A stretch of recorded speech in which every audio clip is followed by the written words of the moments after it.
Hi, everybody. Welcome to our second portion of the video lessons on electron configuration here. So I wanted to start off with just a little graphic organizer here that can help you organize the order of filling according to the off-ball principle. And for my classes, you're going to be able to see a diagram that looks like the one here on the screen on your reference sheet that you're going to be able to use for chemistry. And so I just want to make sure that everybody can read this diagram and understands kind of what's going on here. You always start at 1s if you are filling in electrons into an electron configuration. And the way to read this diagram is to follow each diagonal arrow until you get to the end of that diagonal arrow. And then when you get to the end of that diagonal arrow, you're going to come back to the tail of the next diagonal arrow. So something that's going to look kind of like this. Okay, and when you get to the end of this arrow, you're going to start back here at the back of this arrow. So if you continue that process, then the order would be 1s, followed by 2s, followed by 2p, followed by 3s, followed by 3p. What comes after 3p? 4s. And then what's next after 4s? When you get to the end of 4s, come back here, and the next thing is 3d. This is the first time the electron configuration really gets weird. You're filling in a portion of the third energy level, the s and p orbitals. You jump up to the fourth energy level and fill in an s, and then you come back to the third energy level and fill in a d. This is because there's some overlap in terms of portions of one energy level can be higher or lower than portions of another. So the entire third energy level is not necessarily lower in energy than the entire fourth energy level. Most of the third energy level is lower than most of the fourth energy level, but it doesn't quite work out that way. So that's one thing to keep in mind. The other, if you remember from the last lesson, is that, it's important that you remember anytime you come across an s orbital, it's one sublevel, or one orbital within a sublevel that's going to hold up to 2 electrons. So any s's would hold up to 2, whereas any p's would hold up to 6. Okay? All right, so that's kind of how to read this diagram according to the off-ball principle. Once you understand the order of filling, then it's pretty easy to make electron configurations and orbital diagrams for elements. Okay? All right, so let's practice making some orbital diagrams and configurations for a couple of examples here. All right, so let's say that we wanted to make an electron configuration for chlorine. And this is an orbital diagram electron configuration. So this is boxes and arrows here. All right. So the first thing you want to do is figure out how many electrons you're going to need to put into your diagram. For chlorine, that's element number 17. So a neutral atom of chlorine in the ground state would have 17 electrons. Well, what this means is if I'm drawing boxes and arrows, by the time I get to the end, I need 17 arrows to represent 17 electrons. All right, well, if you go back to your order of filling, the first thing that you would have to fill in would be the 1s. Okay? And because it's an s sublevel, it's only going to have one orbital within that sublevel, so we're only going to draw one box, and that box would contain our first 2 arrows. Remember, when you put 2 electrons in the same orbital, you need to show that they're spinning in opposite directions with an up arrow and a down arrow. Okay? After 1s, you go to the 2s. And 2s would, again, be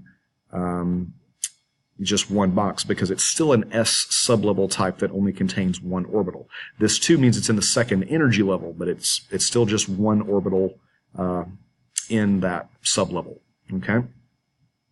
The next place you would go in the order of filling would be a 2p. And remember, p sublevels always come in a set of 3 orbitals. So you need to draw 3 boxes to represent those 3 orbitals. And so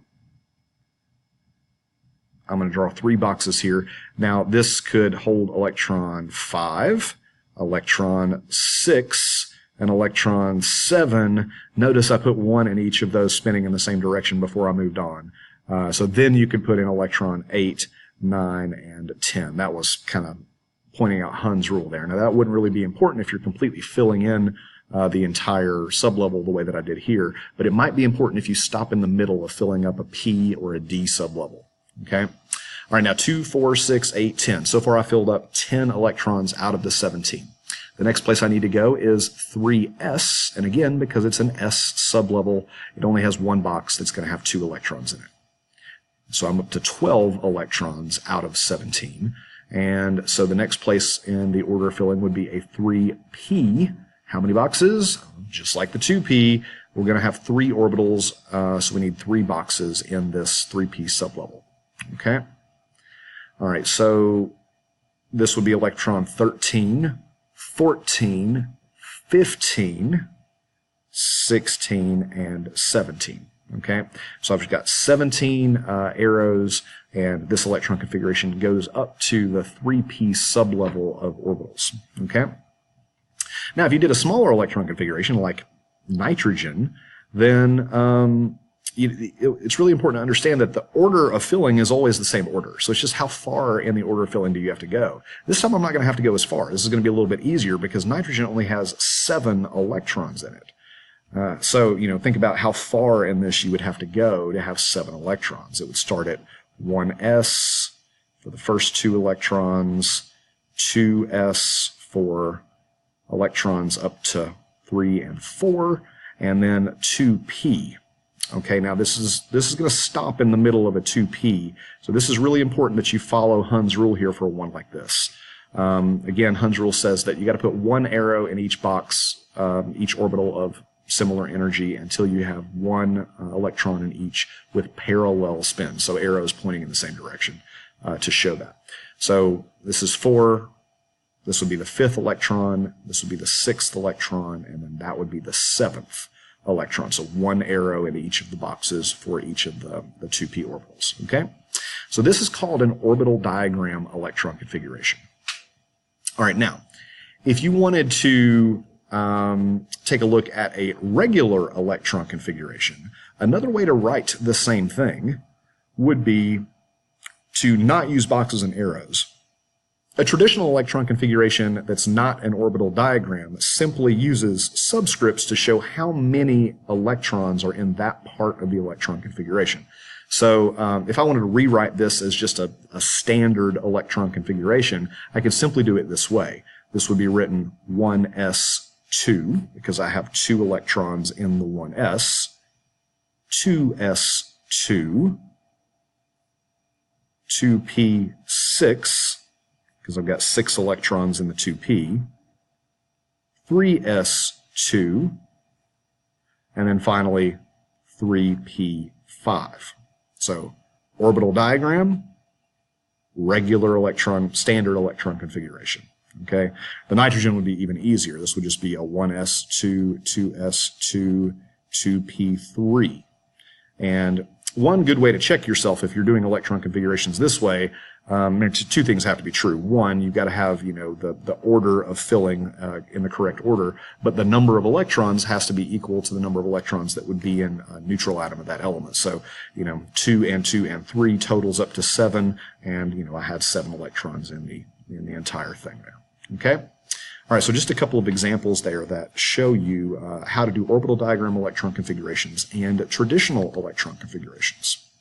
All right, so let's go back to the notes here for just a second. So we've had some practice now doing electron configurations, but I want to make sure that you understand what the different parts are in an electron configuration.